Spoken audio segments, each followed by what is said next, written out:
Hello बच्चों, good morning. कैसे हो आप सभी लोग। तो आज की वीडियो में हम लोग स्टार्ट करेंगे गुरुत्वाकर्षण में जी के मान में परिवर्तन।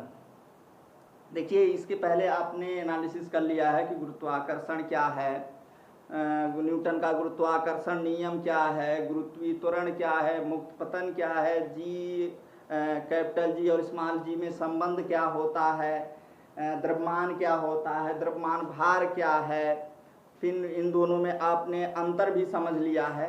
तो आज एक हम लोग छोटा सा टॉपिक उठाएंगे कि जी के मान में परिवर्तन, क्योंकि आप ये एनालिसिस कर चुके हैं कि जो जी स्मॉल जी होता है, यानी जी क्या है, स्मॉल जी, और स्मॉल जी को हम क्या कहते हैं, गुरुत्वीय त्वरण। ये ध्यान रखिएगा, क्या है ये, गुरुत्वीय त्वरण। बात समझ में आई बेटा, ये क्या है, गुरुत्वीय त्वरण। गुरुत्वीय त्वरण को किससे निरूपित करते हैं, स्मॉल जी से। तो अब स्मॉल जी के मान में परिवर्तन, यानी आपको पता है कि किसी एक स्थान पर जी का मान वही होगा, लेकिन अलग अलग स्थानों पर जी के मान क्या होंगे, अलग अलग होंगे। यानी आपको ये भी पता है कि अगर हम पृथ्वी तल से ऊंचाई पर जाएंगे तब भी जी का मान परिवर्तित होगा, पृथ्वी तल से नीचे की तरफ जाएंगे तब भी जी का मान परिवर्तन होगा। अगर पृथ्वी तल पर भी अगर अलग अलग उसके स्थानों पर जाएंगे तो उसके मान अलग अलग होंगे। इसका रीजन समझ लीजिए थोड़ा सा, ये आपके सिलेबस में बहुत शॉर्ट में दिया गया है, लेकिन हम उसको समझाने की कोशिश करेंगे। देखिए, पहला रीजन ये है कि पृथ्वी का आकार, जो गुरुत्वीय त्वरण के मान में परिवर्तन होता है, यह क्या होता है, पहला रीजन इसका हमको ये मिलता है कि पृथ्वी का आकार, यानी पृथ्वी का आकार जो है वह पूर्णतः क्या है, गोल नहीं है। पहली चीज ये दिमाग में रखेंगे कि यह क्या है, कि पूर्णतः गोल नहीं है, बल्कि है क्या, कि यह दोनों ध्रुवों पर, यानी यह ध्रुवों पर क्या है, चपटी है। ध्रुव पर क्या है, चपटी है। यानी इस ध्रुव को हम क्या कहते हैं, ये क्या होगा हमारा ध्रुव, ये क्या होगा ध्रुव, और इसको हम क्या बोलते हैं, भूमध्य रेखा। क्या बोलेंगे, भूमध्य रेखा। इसको क्या कहते हैं, भूमध्य रेखा या विषुवत रेखा, या इसी को क्या बोलते हैं, विषुवत रेखा। तो ये ध्यान दीजिएगा बेटा, इसको हम क्या बोलते हैं, भूमध्य रेखा या विषुवत रेखा। ये क्या होता है, ध्रुव होता है। तो पृथ्वी दोनों ध्रुवों पर, यानी उत्तरी ध्रुव और दक्षिणी ध्रुव, ये क्या होगा हमारा उत्तरी ध्रुव, यानी ये उत्तरी ध्रुव है, और ये क्या है, दक्षिणी ध्रुव। ये क्या आएगा, दक्षिणी ध्रुव। तो ये पृथ्वी पूर्णतः गोल न होकर के बल्कि क्या है, दोनों ध्रुवों पर चपटी है। अब देखिए आपको कि अगर यहां पर कोई वस्तु है उसका गुरुत्वीय त्वरण क्या होगा, और यहां पर कोई वस्तु है उसका गुरुत्वीय त्वरण क्या होगा। यानी यहां पर हम देखें गुरुत्वीय त्वरण क्या होगा, यहां पर देखें गुरुत्वीय त्वरण क्या होगा, तो दोनों क्या होंगे, अलग अलग होंगे। अब ये अलग अलग तो होंगे, लेकिन कहां अधिक होगा कहां कम होगा, ये आप आसानी से समझ सकते हैं, क्योंकि जो जी की वैल्यू आपने निकाला हुआ है, जी बराबर कैपिटल जी एम ई बटे आर ई स्क्वायर, यही निकाला हमने, केंद्र से उसकी दूरी।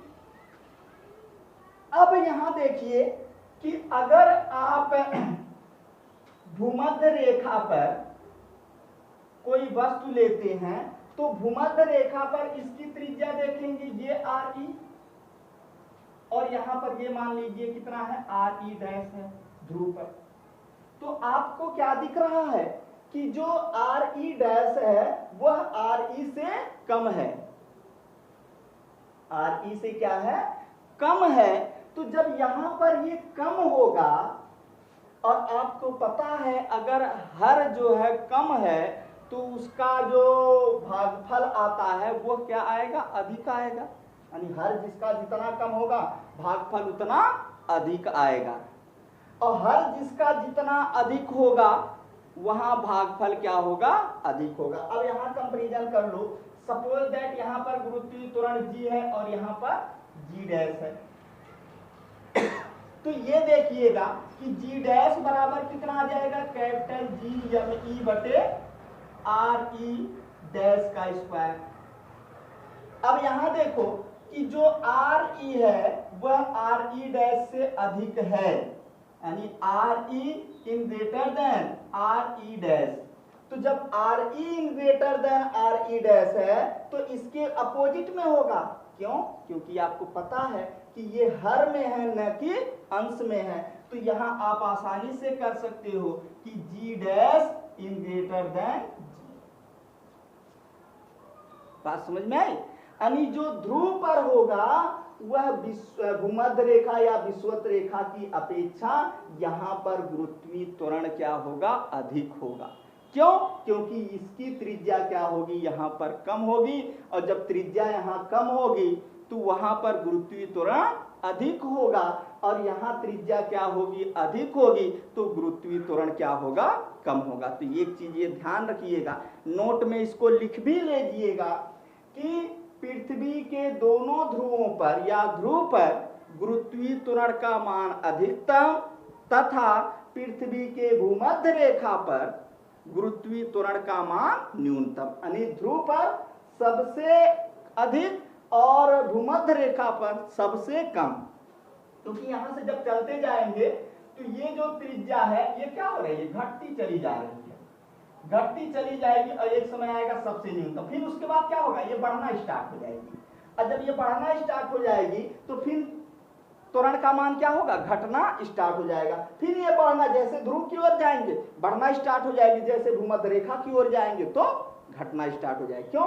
क्योंकि भूमध्य रेखा से हम जब भूमध्य रेखा से जब ध्रुव की ओर जाते हैं तो त्रिज्या घटती है, और त्रिज्या घटेगी तो गुरुत्वीय त्वरण बढ़ेगा, और जब यहीं से ध्रुव से भूमध्य रेखा की ओर जाते हैं तो वहां त्रिज्या बढ़ने लगती है, और जब त्रिज्या बढ़ने लगती है तो गुरुत्वीय त्वरण क्या होता है, घटने लगता है। बात समझ में आई?